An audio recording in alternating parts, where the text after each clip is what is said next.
Hello guys, in this video I'm going to show you how to check your rewards on the Remitly app. So first of all, you just have to tap on the Remitly app to open it. And from the home page, you just have to tap on the rewards page, which is going to be the third icon on the bottom of the list.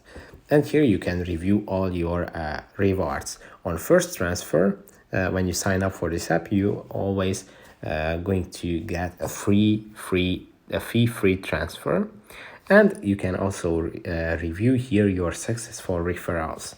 And these are going to be earning you rewards that you can use when you transfer money. If you want to see more information, how do I use my rewards?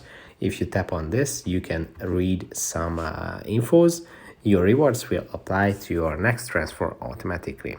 So this is how you can review your rewards. And to earn rewards, you just have to invite people. So you just have to tap on invite friends and you can send your invitation to your friends to earn the rewards. That's it for this video. Don't forget to subscribe and see you in the next one.